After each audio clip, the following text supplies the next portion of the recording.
자전거를 타고 나왔습니다.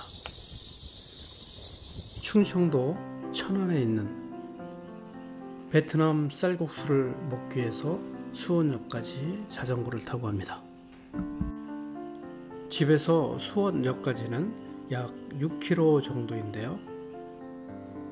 자전거 도로와 연결된 들판길을 우회해서 가다 보면 약 8km 정도가 나옵니다. 목적지까지 가는 동안 사람 사는 이런저런 얘기를 해보고자 합니다. 사람은 누구나 상대적 우위에 있고 싶어 합니다. 세상으로부터 특별한 대우를 받게 되면 그 희소성과 함께 동반하게 되는 언초적인 행복을 느끼게 됩니다. 모든 사람이 쉽게 가질 수 없는 것, 비싼 명품이라든지 고급진 유대차, 명문대, 잘생긴 외모 등등 소수만이 누릴 수 있는 것을 가지게 될 때 그 행복의 크기는 더욱더 커지고 그것이 바로 행복이라고 느끼게 됩니다. 물론 행복이란 내면의 행복과 물질적인 외연의 행복이 있겠지만 밖에서 보여지는 그것이 일반적인 사람들의 의식 정도이며 다른 한편으로는 이 세상의 본질이기도 합니다. 어쨌든 한국에서는 많은 사람들이 12년을 고군분투하여 명문대를 가려고 하고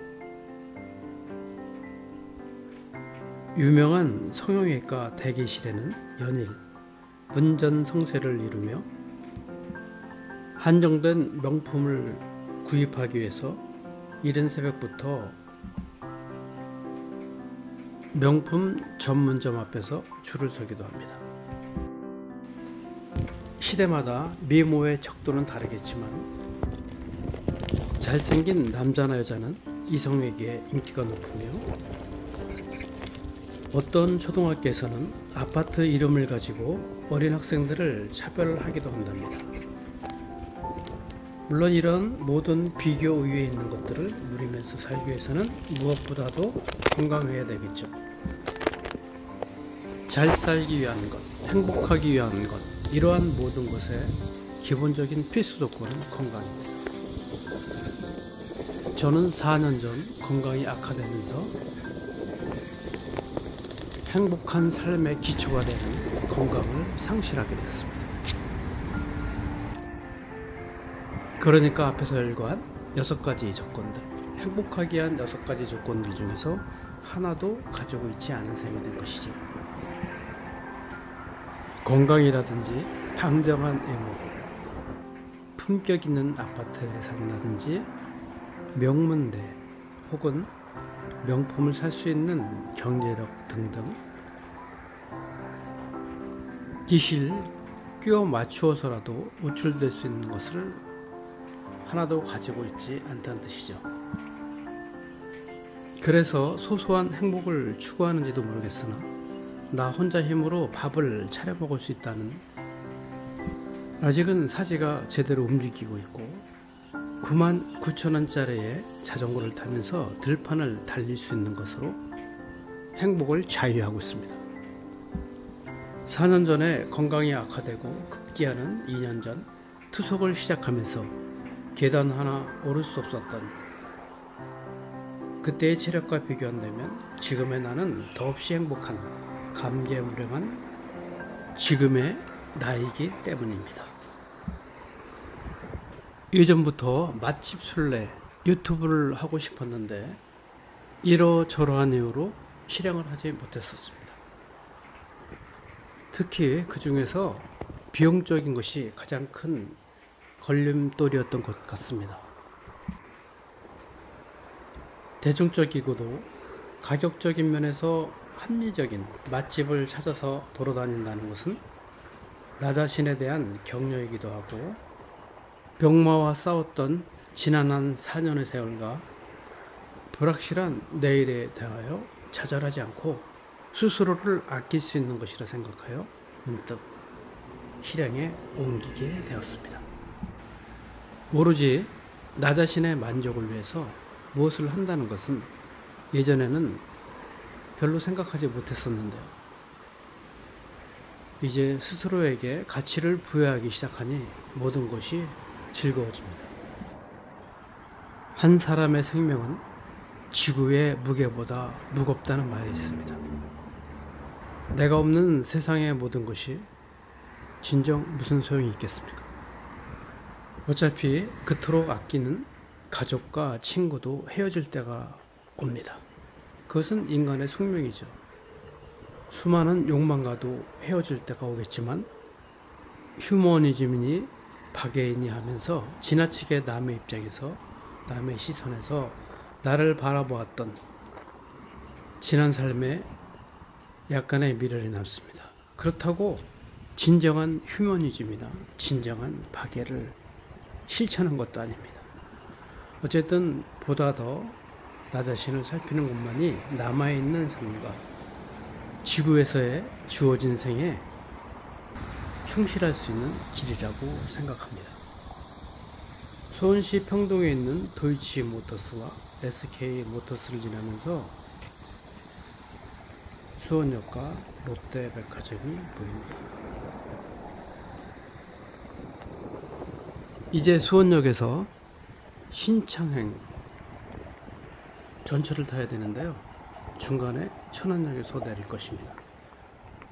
더운 여름 한낮이라 그런지 20여 분 라이딩에도 온몸이 땀해졌습니다. 롯데백화점 남쪽 후문에 자전거를 주차하고 화장실에 들려 옷을 갈아입습니다. 그리고 시원한 롯데백화점을 통과해서 1시간 정도 걸릴 신창행 전철 앞에 섰습니다. 1년을 통틀어서 전철이나 지하철을 이용하는 경우는 두세 번 정도에 불과하기 때문에 열차를 기다리는 시간과 역 풍경이 마냥 즐겁고 신기하기만 합니다. 이제 앞으로는 열차를 즐겨 이용할 것이기 때문에 일상적인 흥미로움도 점차 사라지겠지만 열차가 들어오는 곳을 바라보는 것은 마치 자전거를 처음으로 배워서 넘어지지 않고 두 바퀴로 주행할 수 있었을 때의 그 어린아이 같은 우습겠지만 미묘한 감격이 있습니다. 죽음의 문턱을 드나들던 사람에게는 평범한 세상의 모든 것들이 그렇게 보이는가 봅니다. 천안역에 내렸습니다. 지방 도시라 그런지 수도권 전철역보다는 시설적인 면에서 약간 꾸리합니다.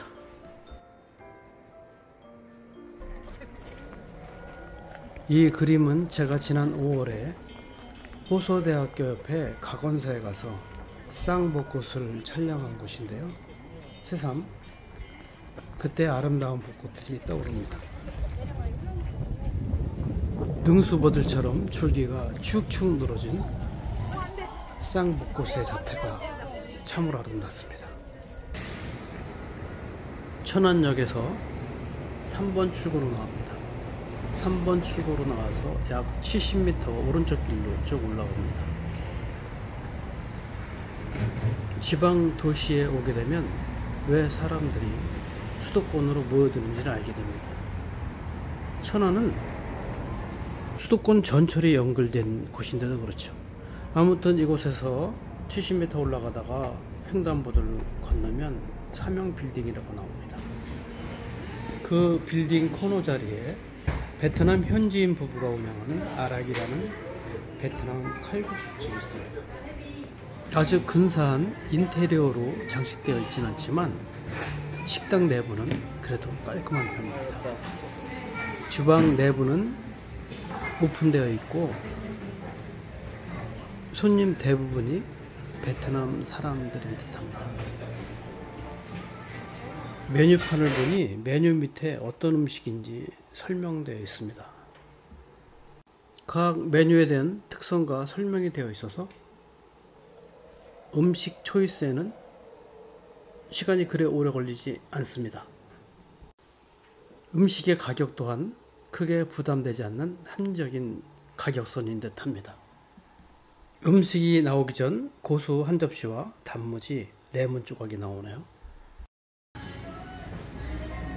우리는 포진이라고 하는 국수를 시켰는데요. 소고기를 완전히 익힌 쌀국수라고는 설명입니다. 가격은 8,000원이었습니다. 면 자체가 쫄깃하고 길이도 적당합니다. 국수를 많이 주네. 우선은 국수 양이 푸짐해서 좋았고요. 국물 맛도 거의 한국 입맛에 가깝습니다. 천안에서 직장 생활을 하고 있는 맛있어? 아들 녀석을 불러서 모르겠어? 같이 먹고 있습니다. 모르겠어? 몰라요. 어? 맛있게 먹었는데. 맛있네.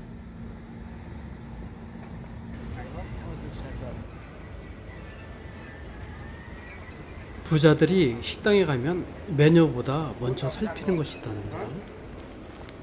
그것은 가격을 대비해서 서비스를 어떻게 제공하고 있는가를 본답니다. 음식은 적당량을 시키고 가능하면 남기지 않는다고 하는데요. 우리 삶에 주어진 풍요를 허투루 낭비하지 않기 위함이라고 합니다. 늦은 점심을 먹고 수원역으로 뒤돌아가려고 합니다.